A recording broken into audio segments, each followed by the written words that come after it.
Tēnā koutou katoa. I'm William Levack from the University of Otago in Wellington.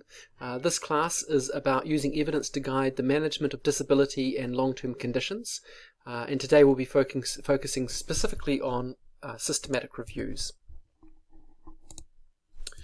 So this lecture will cover how to critically appraise a systematic review of randomized controlled trials, including how to read a meta-analysis.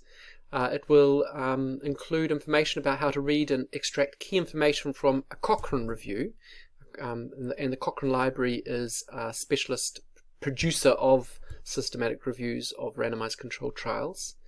We're going to be talking a little bit about the differences between risk of bias and strength of evidence, and we're going to be talking a bit about the strengths and weaknesses of the current Cochrane approach to evidence synthesis. So first of all, what is a systematic review? We can talk about systematic reviews as being different from what we might call a traditional review or a narrative review. Traditional approaches to writing a literature review in the past have involved academic picking a particular topic of interest, going to the library and identifying as many relevant papers as they can find, and then making their own decisions about which of these papers they need to emphasize, which findings are kind of important based on a fairly subjective basis. And these types of reviews of literature have problems. One of the problems is that there may be important trials that have been missed by the author, so they're not comprehensive, and also there is a significant risk associated with the personal biases of the author of that particular paper producing misleading results based on their own cognitive biases around the topic of interest. So a systematic review is a particular type of review of research on a particular topic that's characterized by having a predetermined methodology that's repeatable, and by repeatable, what we mean is that replicable. We mean that somebody else can follow the methods that they have published to ideally produce the same results. So two people following the same method should produce the same results.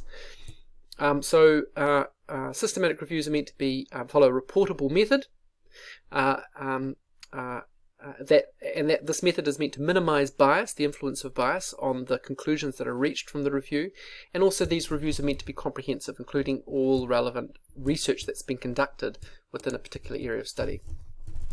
We talk about systematic reviews as being at the sort of the top of a hierarchy of evidence. So the lowest types of evidence around information, questions to do with clinical effectiveness is evidence that's derived from anecdotal report or expert opinion. So anecdotal report is an example where you know of one person who received a particular type of treatment who appeared to benefit from it. And there's a whole lot of problems with that type of evidence producing misleading information. Randomized controlled trials, of course, are one of the best ways of producing high quality evidence that is at low risk of bias in terms of being misleading in its results. And systematic reviews pull data from multiple randomized controlled trials, and so can produce much more robust, much more precise information about the effect size associated with a particular type of intervention. Archie Cochrane is the person who is attributed with founding, being sort of one of the founders of this evidence-based medicine movement, and the Cochrane Library is named after Archie Cochrane. But Archie Cochrane, in the early days of evidence-based medicine, was promoting views like this, where he would say that resources will always be limited. We only have so much money to spend on healthcare. So when we do spend money on healthcare, these resources should be used to provide healthcare which has been shown in properly designed evaluations to be effective. And by properly designed evaluations, he's talking about randomized controlled trials. And Archie was promoting quite early on in the 1970s the importance of randomized controlled trials and meta-analyses of randomized controlled trials as the best sources of information to guide clinical decision-making in practice. The Cochrane Library is a resource for people to access, where they can find the most up-to-date information on a range of clinical questions. The Cochrane Library is characterized by being, firstly, fiercely independent. They accept no money from drug manufacturers or manufacturers of clinical devices.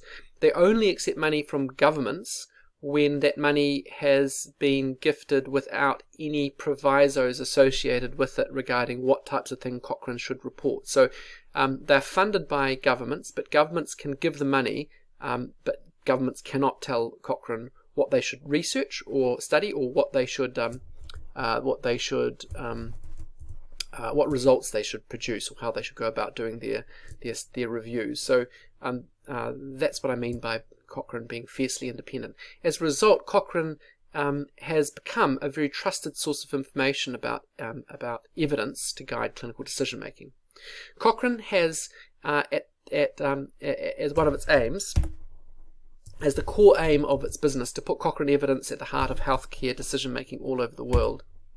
And one thing just to mention is that the Cochrane Library is free to access for all people in New Zealand. So the New Zealand government pays Cochrane to make the Cochrane Library accessible to everybody in New Zealand. This is true in Australia and the UK, I think in Canada, but other countries like the US and some European countries, it's not fully accessible to all members of the general public. The Cochrane Library is also freely accessible to people in low-income countries, and in areas where there's disasters. Often Cochrane will release a whole lot of free information to the world at large.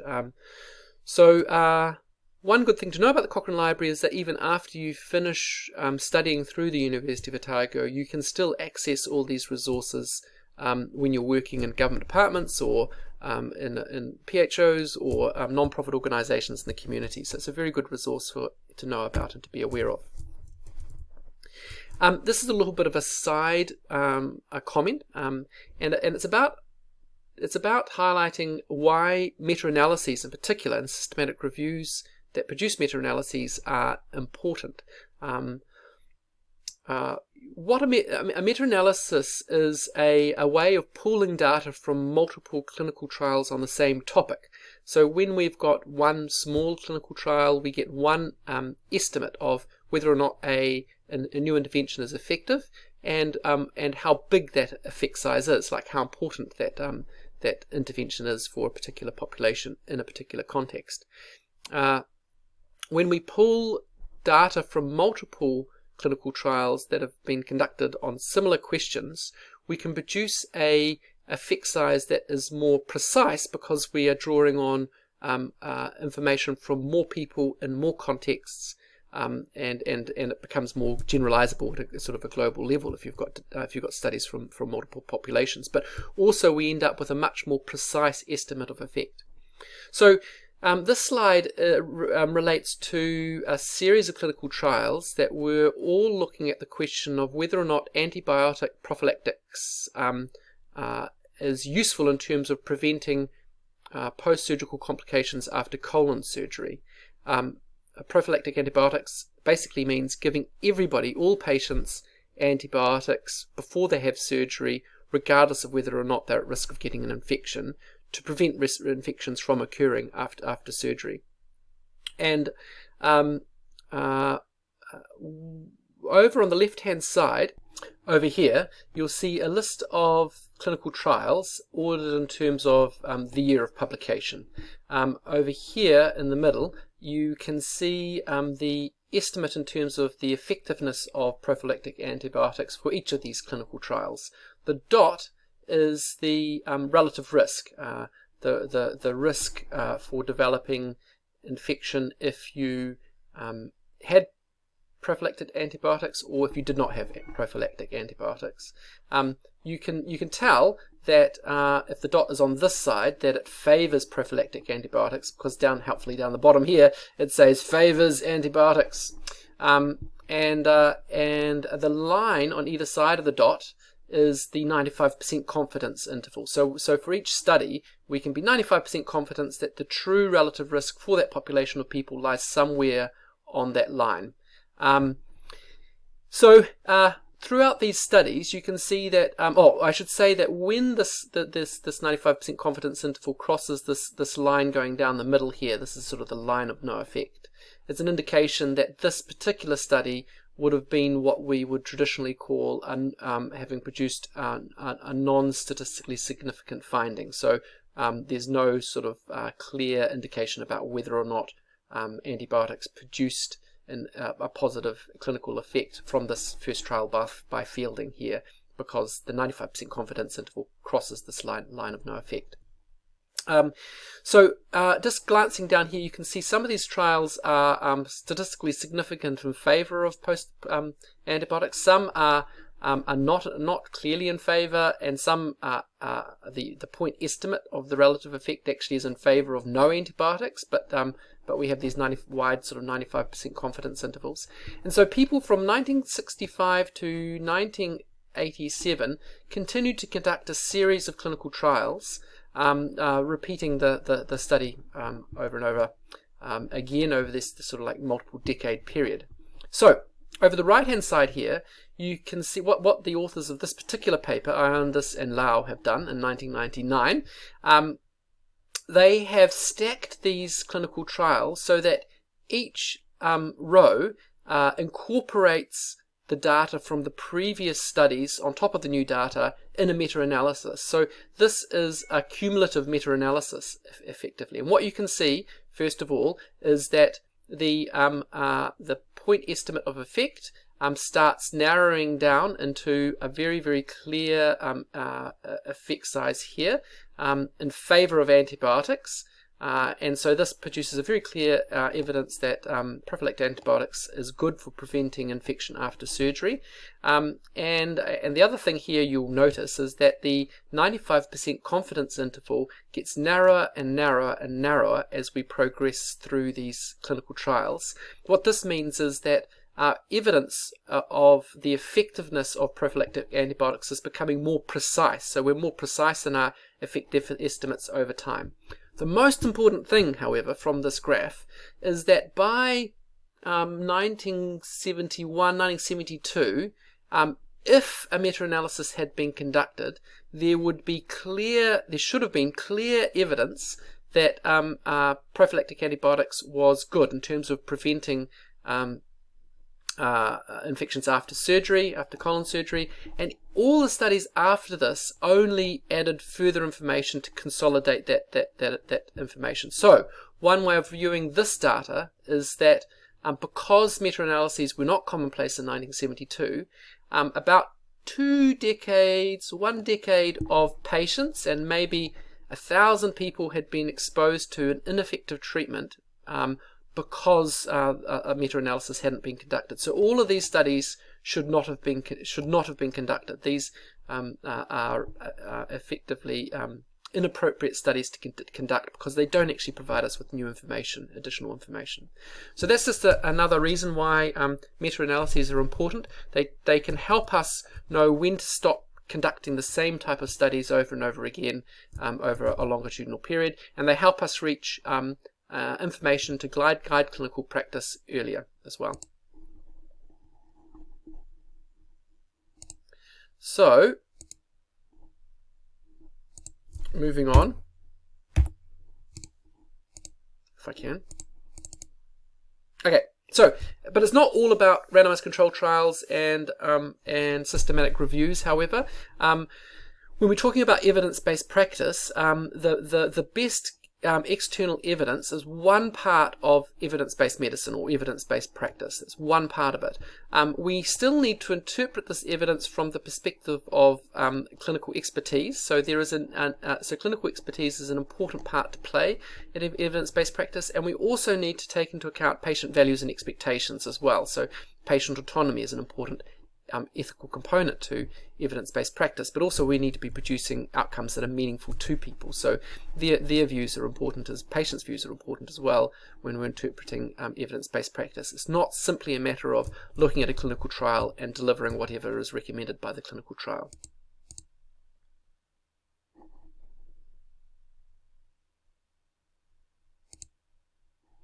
So let's talk a bit about characteristics of a good systematic review. How do you tell a good systematic review from a bad systematic review? Well, first of all, you need a clearly defined review question. A good systematic review should be really clear in terms of what question it tried to answer. Ideally, a systematic review ought to have methods that have been published prior to the review being conducted. This is to keep the review authors honest so that they don't shift the goalposts as they gather data. So ideally, all elements of the methodology, including how decisions are going to be made about what's going to be included or excluded from the systematic review, what data will be extracted, what will be the primary outcome of interest, how analyses will be conducted, all of that stuff needs to be pre-published so that there isn't wriggle room for subjective interpretation, or there's as little wiggle room as possible for subjective interpretation while the review is being conducted. There is Cochrane is one place where review methods can be pre-published. There's also another group called the Campbell Collaboration that focuses much more on social sciences, that does a similar thing for education and social science kind of interventions. But there's also another group called Prospero, which pre-publishes protocols on systematic reviews for free, where you can pre-publish your review prior to conducting your review. Good systematic reviews also ought to have a comprehensive, reportable search strategy for finding relevant studies. So this is sort of your database searches. Often there are searches also of what we might call grey literature and hand searches of key journal articles and maybe contact with authors in a particular area of study. Then we need a trustworthy process for making decisions about which studies should be selected for inclusion in the review, and typically we would have at least two independent reviewers do this work. And then we need a robust process for critical appraisal of the study following a pre-published protocol, again with two independent reviewers doing this work and then comparing their results. We need predetermined decisions about what outcomes we're going to be pulling out of the review, so we're not making these decisions on the fly. Again, two independent reviewers extracting this data. And then we need predetermined methods for analysis of the results, incorporating the critical appraisal of the synthesis into the results, and reporting on other issues such as heterogeneity of the findings, precision of the effect estimates. This is a 95% confidence interval, like I was mentioning earlier, and sensitivity of the results. How sensitive are the results to severity of the population, to age of participants in the study, to the context in which the study is conducted, and so forth. And then we need interpretation of the clinical meaningfulness of the results when reporting the results, and that's it, obviously. So I've got one example here. I'm going to be talking about how to navigate through a Cochrane review in particular. Cochrane reviews are all set up in the same sort of way, which makes them really easy to access and read if you're familiar with the format. So this is one of my systematic reviews from some years ago now.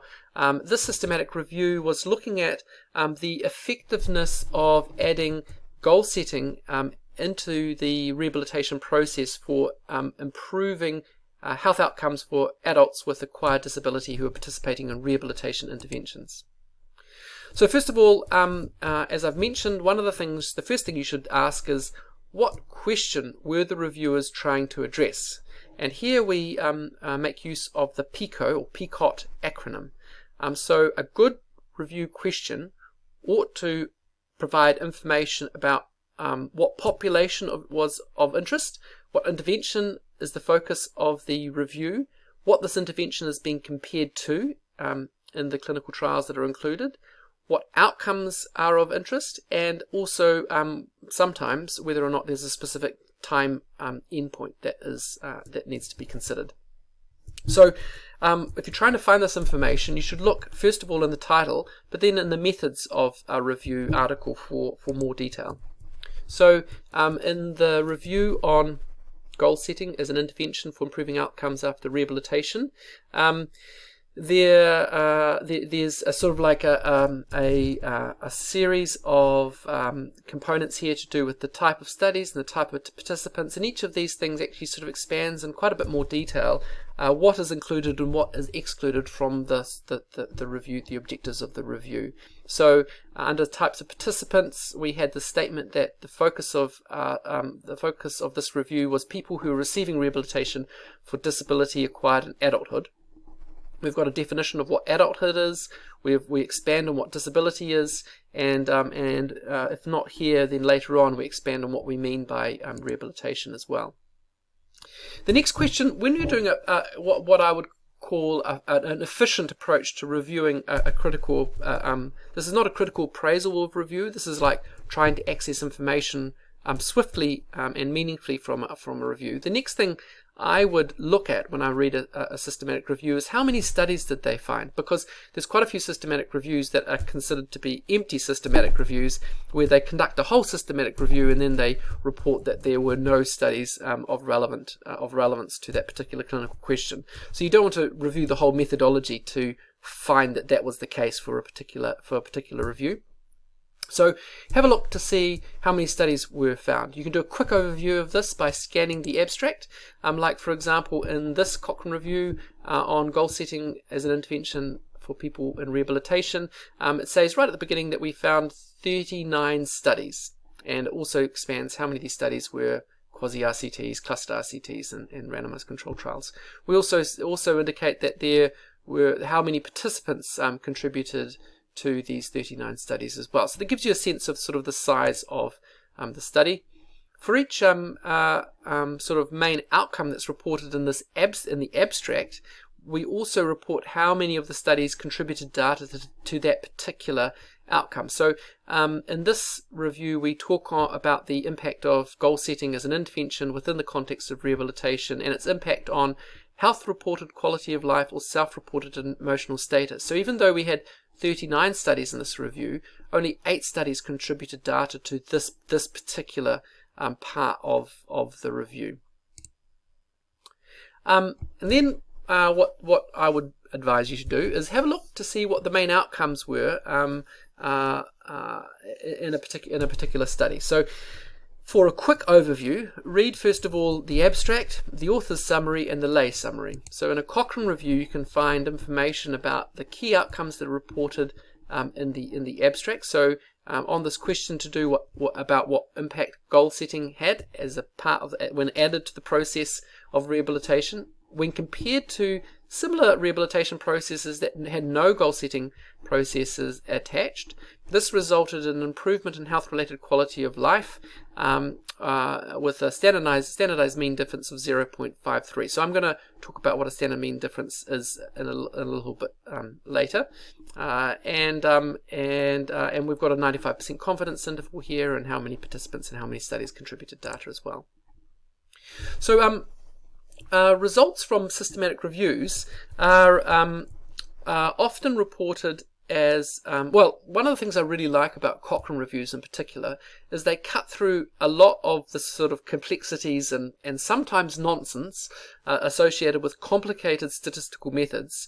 And Cochrane reviews ask the question, well, just tell me what you found in terms of what were the outcomes, the main differences between your intervention and your comparison group at the end of your clinical trial, at the outcome data collection point.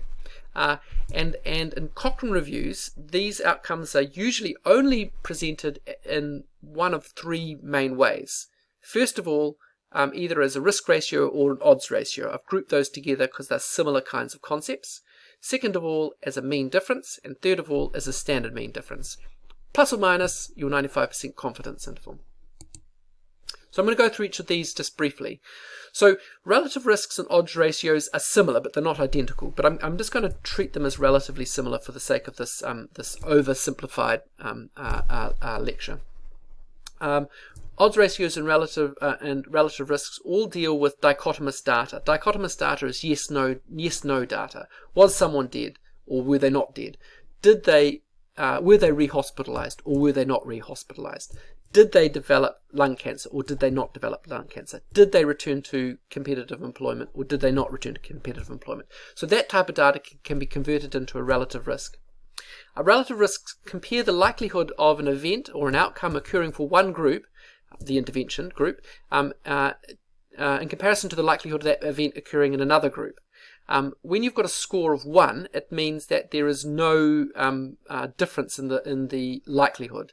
The intervention group is just as likely as the control group to end up with that particular outcome. If you end up with a relative risk or an odds ratio less than 1, it means that that outcome was less likely for the one group in comparison to another group, and if it's more than 1, it's more likely. Whether or not less likely or more likely is a good or bad thing, of course, depends on the outcome you're talking about. Less likely to die, good thing. Less likely to return to work, bad thing. So here's an example of a relative risk from a systematic review looking at early supported discharge services for people after acute stroke. So early supported discharge services are where you send someone home with a dedicated team to provide their rehabilitation for them in their home environment. And this systematic review looked at a number of studies and produced this particular result, which is that if people receive early supported discharge interventions, the intervention group, we can expect that 400 out of 1,000 people after acute stroke are likely to be dead or dependent on other people for their cares within a set period of time. I can't remember the period of time. It might be sort of 6 months, 3 months, 6 months after discharge from hospital. So the likelihood of that happening, of someone being dead or dependent after stroke, if they received the early supported discharge program, is 40%.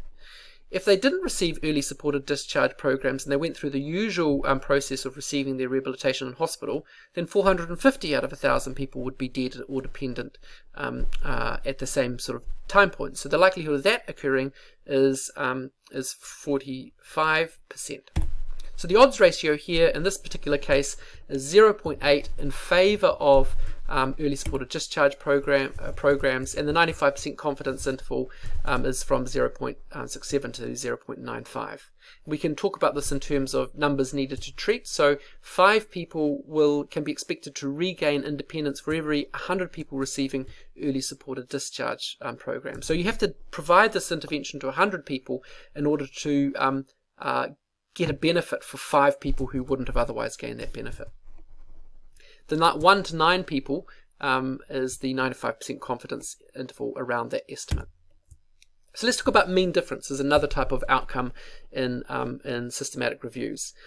Mean differences are literally the differences in the mean scores, the average scores, on the same outcome measure between 2 different groups. It's reported in whatever units you use to measure the outcome. So if you are measuring height, it's measured in centimeters. If you're measuring weight, it's measured in kilograms. So it's got the same unit of measurement. I should say, just for comparison, relative risks and odds ratios don't have a unit of measurement because they are a comparison of likelihood. So mean differences do have a unit of measurement, and that's whatever is the appropriate unit of measurement for that outcome. And they can range over whatever scores are normal for that particular measure. So usually, always, a mean difference score of 0 means that there is no difference at all between the average score achieved for that particular outcome between a population of people in an intervention group versus a comparison group.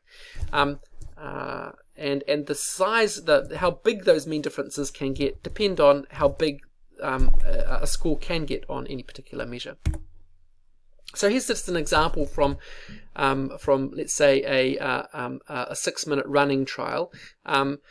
We've got 2 groups of people here. One group of people, let's say they received a high performance training program to improve their 6-minute run trial, and that group ran on average 2,550 meters, and a second group of people who didn't receive that high performance training program, on average at the end of the trial were able to run 2,200 meters. This is the average sort of distance. You'll note that some of the people in the control group still beat some of the people in the intervention group, so you always get this sort of variation, but on average the outcome was better for the people in the intervention group. So when we're talking about an estimated effect size of an intervention in terms of means, we're talking about comparing the mean outcome achieved on the measure of the study for the control group in comparison to the intervention group. So this is the effect size that we're talking about when we're talking about mean differences. This bar here is the 95% confidence interval for each of these intervention and control groups, and when we're doing tests, we need to take into account the variation, this 95% confidence interval, in our estimates as well. So to give you an example here, very much like the 6-minute run test, there is a 6-minute walk test for people who have lung disease. This is the outcome from a systematic review of pulmonary rehabilitation, which is an 8 to 12 week exercise class for people with chronic obstructive lung disease, pulmonary disease. And so here it sort of highlights how at the end of the study, people who received pulmonary rehabilitation were able to walk on average 43.9 meters further than the people in the comparison group on a 6-minute walk test. And we've got a 95% confidence interval here from 32.6 meters through to 55.2 meters. One minor criticism I have of the reporting of this particular systematic review is they didn't put the units of measurement in here. It's sort of taken for granted that you understand that this is meters. I think that it's quite possibly just a minor typographic error. But this is an example of a mean difference being reported in a systematic review. Finally, the third approach to evaluating or to reporting effect sizes is standard mean differences. So standard mean differences are used when you want to combine studies that have measured the same type of outcome but have used different measurement scales. So as an example, a number of studies measure quality of life as an outcome in their study, but often people are inconsistent in terms of which measure of quality of life they have used. So there are a range of these types of outcomes that you might have come across already. This SF36, the short form 36, the Euroqual, the HUQOL, the Nottingham Health Profile, etc., etc., etc. There's hundreds of these types of quality of life scores.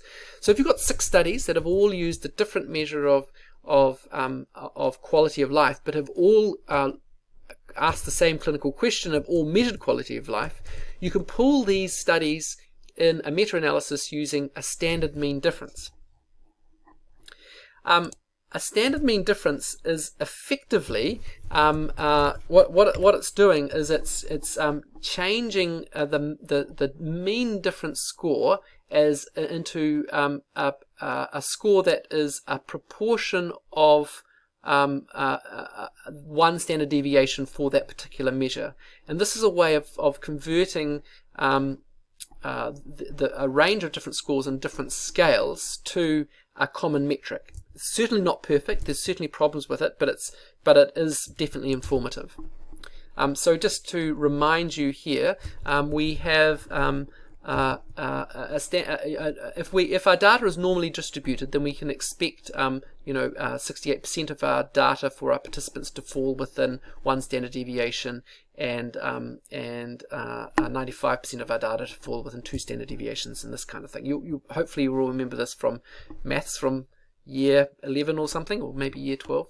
I've got a link here that I'm going to try and pull up.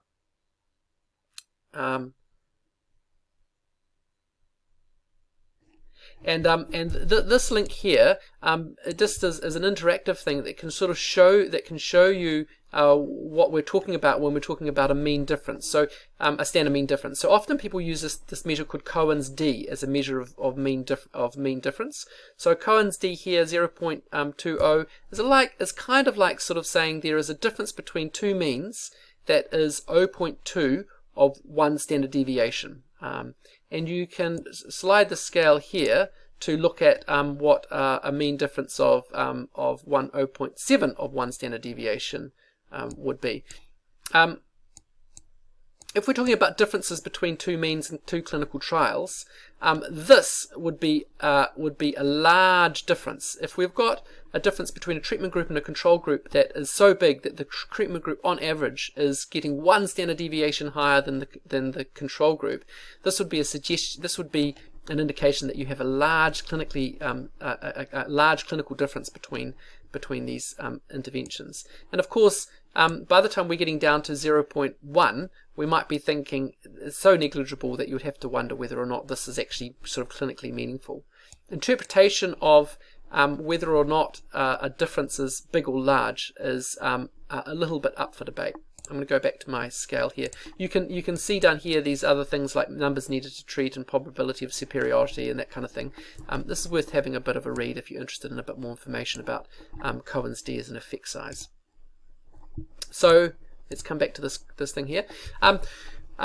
There's some ballpark figures in terms of interpretation of standard mean differences. If you have a standard mean difference of zero, this is an indication that there is no effect. There's no difference between the mean differences in an intervention group in comparison to a control group. If you've got a standard mean difference of 0.2, then we talk about this as being a small effect or a negligible effect. If we've got a standard mean difference of 0.5, then we talk about this being a moderate effect. So half of one standard deviation, if that's the effect size between an intervention and control group, people tend to think of that as a moderately large effect. And by the time you get up to 0.8 of one standard deviation, we're talking about a large effect size. There's one word of caution here, which has actually been right from when this whole sort of process was first set up. That was reported by Cohen, who is the who Cohen D scores are named after. Cohen said that these cutoffs are somewhat arbitrary. Quite arbitrary, and this is an operation fraught with many dangers. So we need to be a bit cautious about how much weight we put into the wording of moderate effect size and large effect sizes and stuff like that. But it's useful. So I'm going to try and get into this. I'm sure I've got an example here somewhere. Anyway,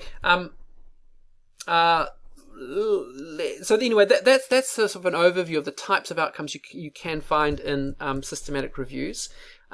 If you want more detail than is provided in the abstract, then in Cochrane reviews you should look for a thing called a summary of findings table, and then maybe consider looking at the forest plots for the main findings.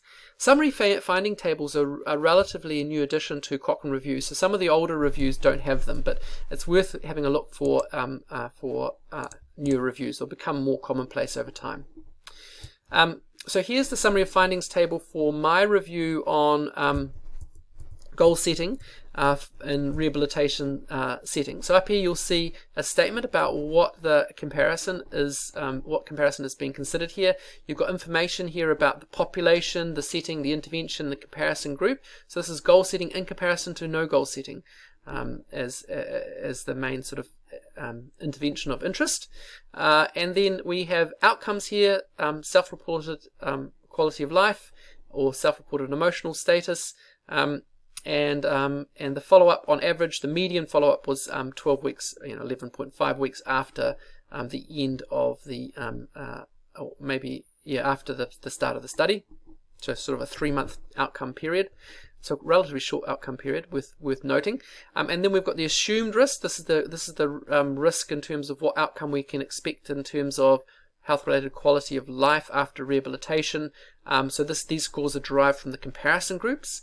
And then the corresponding risk. What's the benefit, the added benefit of adding goal setting to your rehabilitation intervention as well? And we can see it's 5.5 units higher on the short form 36. This has been converted back from standard mean difference scores, which is sort of described in the comments section here. We've got information here about the number of participants, and over here we've got information about the quality of the evidence, which is our critical appraisal of the evidence. You can see here that this evidence is very low quality, so we need to take this outcome with a large grain of salt. I think I'm going to click through a series of slides now that just sort of points out lots of these things. So interestingly, my here we go. Check for the PICO question being asked. Look at the main finding. Check the number of studies and participants. Check the quality of evidence and the comments. So that's sort of like a quick walkthrough.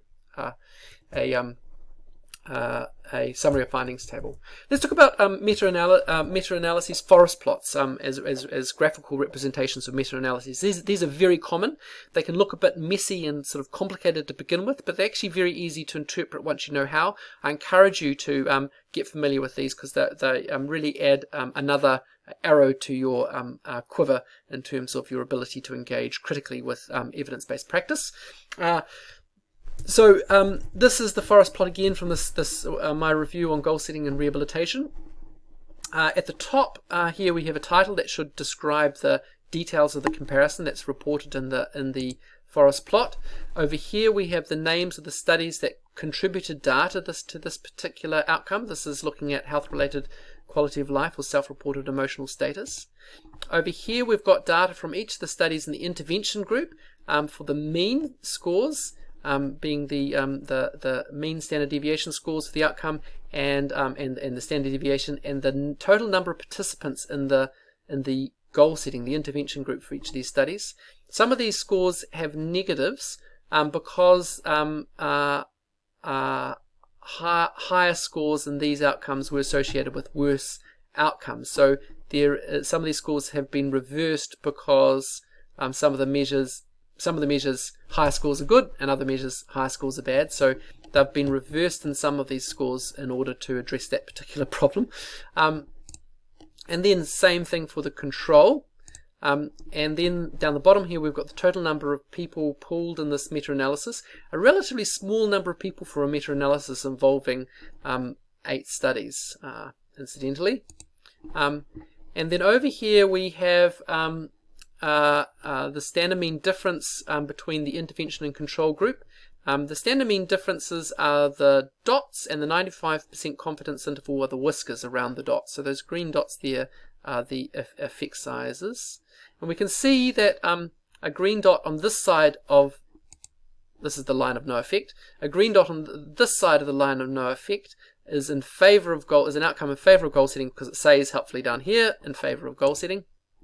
And then finally, we've got the pooled analysis from all these systematic reviews, all these clinical trials. When we pull them together, we have one finding here.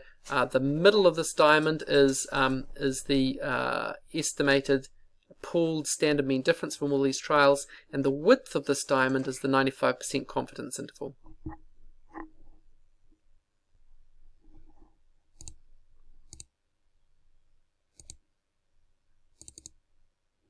The same information can be found here as is presented in this side of the forest plot. It's exactly the same information but presented numerically as opposed to graphically. And down the bottom here we have this numerical sort of summary of the findings over here that's represented by this diamond that reports on the outcome of this meta-analysis, which is that the addition of goal setting to improve in the context of rehabilitation intervention for people with acquired disability in comparison to similar types of rehabilitation being provided without a goal setting process in place results in a standard mean difference of 0.53 for health related quality of life, with this being a 95% confidence interval. I should highlight just for your information that that this is a very wide 95% confidence interval, so it almost goes down to 0.1, which would be a negligible effect size, and then it could also be as big as 0.88, which is a large effect size. This is an indication of imprecision, so this is a reason for us to wonder about what the true effect size is for adding goal setting and rehabilitation. And the other thing to highlight here is that these clinical trials produce quite different variation in terms of what the effect size might be. We call this heterogeneity, and this is an indication that goal setting might have a different effect in different clinical contexts, or there's something else at play here producing variability in outcome. And again, this introduces some uncertainty in terms of what the true effect size might be for this particular intervention. Heterogeneity here, by the way, just for your information, is represented by this, is evaluated statistically with this I-squared statistic being 66%. This is an indication of high statistical heterogeneity in this data. So once you've sort of had a look at a systematic review, you've looked at the question, you've looked at how many studies were involved, you've found an outcome that you're particularly interested in, you're sort of thinking at this point, maybe this systematic review is useful for me to use in clinical practice. So if you're still interested at that point, then it's worth looking at further details about the quality of the evidence. And we're talking here about grade, looking about the details of the intervention, what actually was involved in goal setting in the studies that were included in this meta-analysis. Look at the details regarding the setting. What context was goal setting used? Is it similar to the sort of context that I'm interested in exploring with my patients or my service that I'm running? And then also look at the author's discussion and conclusion, where often there's information about the limitations of the review and other types of sort of issues or considerations for interpreting the data.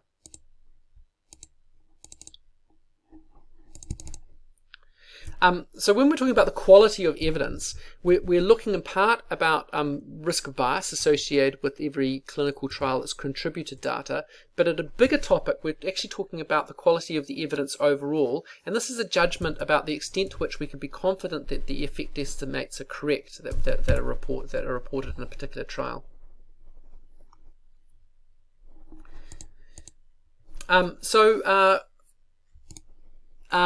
Grade scores grade is a method of evaluating strength of evidence in Cochrane reviews that has been adopted in a number of other reviews published outside Cochrane. But grade at the moment, in actual fact there's a grade 2, I won't go into that, but this is the original grade. The original grade scores are based on 5 things primarily. First of all, risk of bias. So this is where we look at our critical appraisal of the clinical trials contributing to a particular review. How good were the study methods? How reliable? How trustworthy were the study methods?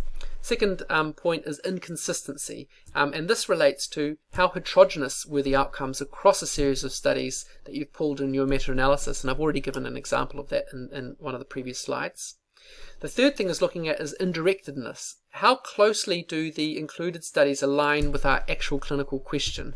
So if we've got an actual clinical question we're wanting to answer, but the review questions have answered something that that's sort of similar enough to be included, but maybe there's some differences that we need to take into account when we're wanting to evaluate strength of evidence. And then there's the question of precision.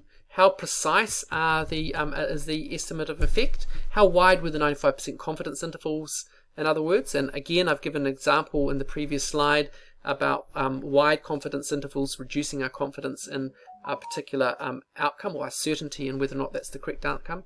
And fifthly, publication bias. Were there important studies that were missed because they simply weren't published, and can we rule out selective reporting? So those are the sorts of things that need to be taken into consideration when evaluating strength of evidence. I want to talk just briefly about some of the problems with the whole Cochrane approach to systematic reviews and evidence syntheses, because it's certainly not a perfect situation. There are a number of areas of clinical questions where traditional systematic methods don't work so well for. And these are areas where it's difficult to conduct a double-blinded randomized controlled trial. One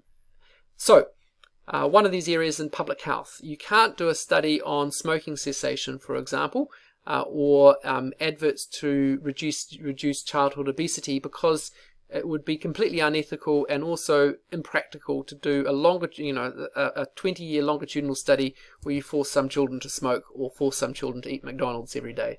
So public health questions don't fit very well with the traditional Cochrane model of evidence-based practice. Some areas of practice involve what I called complex interventions, behavioural interventions. Goal setting is one of these. It's a complex intervention because you can't blind for it. People know they're engaging with it because you require their active participation to be successful. And these types of interventions add complexity to systematic reviews that make it harder to interpret the findings. Questions to do with complex systems also are difficult to address using a systematic review method. We might have a clinical question about what method of movement retraining is best for someone after traumatic brain injury, but you don't find randomized control trials about which service delivery framework is best to help people recover after traumatic brain injury. What type of service structure is best? So those sorts of questions are difficult to answer as well. And I've thrown in here rehabilitation interventions. Rehabilitation interventions often involve complex interventions and complex systems, and so they are ones that are often difficult to address with systematic methodologies. Some years ago, I was curious to know what the Cochrane Library could tell me or tell health professionals about what they should do with people after traumatic brain injury in terms of traumatic brain injury rehabilitation. There's a lot of good information in Cochrane about what people should do medically to help people recover in the acute phase of traumatic brain injury rehabilitation, but there's less really clear information from Cochrane about what interventions are best to help people recover from a rehabilitation perspective. So back in 2017, I found that there were 25 reviews and protocols that potentially were relevant to the question of TBI, traumatic brain injury rehabilitation. Only 13 of these were exclusively about traumatic brain injury. The majority of these were actually about traumatic brain injury in conjunction with stroke and other types of brain injuries. So those sorts of reviews are less precise. And then a number of these reviews or protocols were over 5 years out of date. Meta-analysis had only been attempted in 6 of these reviews. Only 2 TBI exclusive reviews had meta-analyses, and the vast majority of these reviews, like 95% of them, reached a conclusion that there was insufficient evidence to draw a conclusion to guide clinical practice. So I'd just take you back to one of the objectives of Cochrane is to sort of help decision making get better, or to inform decision making in health services all around the world. In the case of traumatic brain injury rehabilitation, Cochrane really does not have much to offer in terms of actually guiding clinical practice. So this is just an indication that either the studies haven't been done. I have a big question mark about whether or not it's possible to do the kinds of studies that Cochrane needs to produce the evidence. But regardless, Cochrane isn't there yet in terms of helping guide clinical practice in TBI rehabilitation.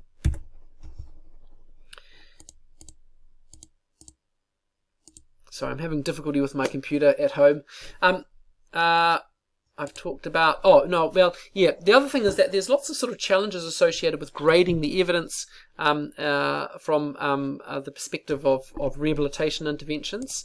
Often when it comes to evaluating risk of bias, randomization sometimes is not possible for ethical pragmatic problems. For example, we might want to know whether or not physiotherapy is useful for people after stroke, but it will be completely amoral to prevent people from getting physiotherapy after stroke, and so we can't conduct that randomized control trial, and so we can't really put a dollar estimate on how important physiotherapy is, and so that undermines that produces difficulties in terms of how much we advocate for how much physiotherapy people should be getting. Rehabilitation interventions often require active involvement of participants, so blinding might not be possible, and immediately that sort of reduces the sort of the evaluation of the quality of evidence, or is considered to introduce higher risk of bias. Patients are we're also interested in patient-reported outcome measures, and that also contributes to problems with blinding in terms of outcome measurement data, and that there may be problems with incomplete outcome data as well. If we're doing a longitudinal study that's community-based, this increases problems with participant dropout rates. It's much easier to conduct a drug trial in hospital, and patients stay where you leave them, whereas in sort of a community environment, patients can go AWOL. There's problems for us in rehabilitation with regard to heterogeneity and precision of effect estimates. Rehabilitation trials often have a very high degree of heterogeneity in terms of the patient populations presenting with different types of problems. Patient-centered interventions necessarily involve individualization, which introduces higher heterogeneity in terms of the delivery of the intervention. The healthcare context can be wildly variable in different areas. Socioeconomic context can be wildly variable. I recently was involved in, I've recently been doing work on an overview of systematic reviews looking at vocational rehabilitation for people with disability and chronic health conditions. And underpinning the effectiveness of a vocational rehabilitation intervention is what the employment environment is like for the people in whichever country that study is being conducted. If the employment environment is wildly heterogeneous, then the intervention effects are equally heterogeneous. And the quality of rehabilitation intervention can differ based on the quality of the therapist who's delivering the intervention as well. So there's some sort of elements of rehabilitation interventions that are difficult to sort of control and manage, all of which reduces the precision of effect estimates. There are other barriers to randomized controlled trials and rehabilitation as well, one of which is that, as I've mentioned already, rehabilitation interventions are frequently complex. Often rehabilitation interventions involve multiple interacting components. There are behavioral elements associated with, for example, exercise regimes or any other sort of self-management elements to a rehabilitation intervention. If you want to study a particular type of exercise regime but you can't get participants to engage in it, then that's a problem for evaluating the effectiveness of that intervention. And then there's issues to do with individualization of interventions as well, which I've also already mentioned. Many rehabilitation interventions are complex, and this means that we need to conduct multiple randomized controlled trials to investigate sort of like a raft of different questions. All of these controlled trials are very, very expensive and take a lot of time, typically sort of 3 years to conduct a single fully powered randomized controlled trial. There's problems with intervention fidelity. There's problems with how we make decisions about selecting comparison groups. Do we pick a no treatment comparison group, a usual care or attention control group? There's all these sorts of problems that add to our challenges for developing randomized controlled trials. And sample sizes are problematic as well. So if we're wanting to do intervention, if we're wanting to study an intervention for a less common condition like multiple sclerosis, it can be difficult to find the number of participants we need, maybe 100, maybe 200 participants to really have a fully powered study. But this sort of thing can be problematic for subgroups within common conditions. So for example, if we wanted to do a study of rehabilitation interventions for people with severe traumatic brain injury, there's only sort of a small number of people who get a severe traumatic brain injury in New Zealand every year. It makes it difficult to conduct a fully powered randomized control trial. However, we don't want to throw the baby out with the bathwater. In this case, the person doing the throwing is the rehabilitation professional. The bucket is the Cochrane. The bath is Cochrane. The bathwater is things that are problematic for rehabilitation research, and the baby is evidence-based rehabilitation. I'm stretching my metaphor here a little bit. we don't want to chuck out evidence-based rehabilitation because we have some dissatisfaction with things that are problematic for rehabilitation research. There are actually a number of success stories, things that are called success stories in terms of Cochrane rehabilitation and the guidance it can provide rehabilitation professionals. So a good example of this is speech-language therapy for aphasia, so that's problems with speaking after stroke. That review was first published in 2010, I think, and in this systematic review there were 30 randomized controlled trials, and this systematic review reached the conclusion there was some evidence of effect but insufficient evidence for the effectiveness of specific approaches to speech-language therapy for aphasia after stroke. This systematic review was updated in 2016. By this point, they had 57 randomized controlled trials, and there was strong evidence of the effectiveness of SLT, speech-language therapy for aphasia, and evidence even of a dose-response effect. So if you got more speech-language therapy, you're more likely to get a better outcome than if you got less speech-language therapy, which again is strong evidence that speech-language therapy has a positive effect, and development of evidence around types of speech-language therapy that were more effective in specific contexts. Here's another example of a success story. There is a very good systematic review that is well known, that provides strong evidence about the clinical effect of providing organised inpatient stroke unit care after stroke. So organised stroke units are less likely to result in patients who die, less likely to result in patients being dependent, or less likely to result in patients being institutionalized. This is comparing organised stroke units in comparison to providing stroke care to people in a general medical ward. And this systematic review has resulted internationally in the development of stroke units for management after stroke. Here's another example. This is a systematic review looking at services for reducing duration of hospital care for acute stroke patients. So this is about early supported discharge planning, which I've mentioned earlier, results in reduced hospital lengths of stay, reduced mortality, improved functional outcomes, probably at no additional extra cost, is the conclusion from this particular review.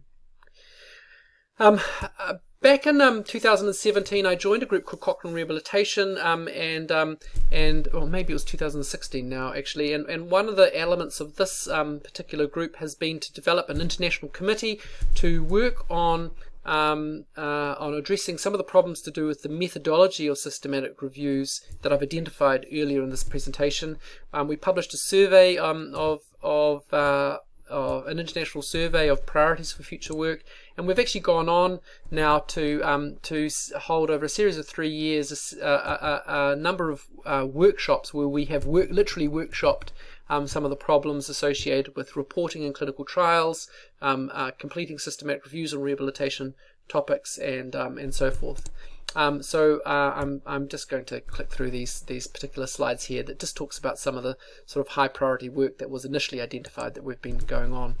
So the big question is, what's needed next? Do we need to be doing bigger, better, more randomized control trials, or is something else needed? The argument for bigger and better randomized control trials in rehabilitation is that randomized control trials are absolutely the best design for evaluating the effectiveness of particular types of intervention.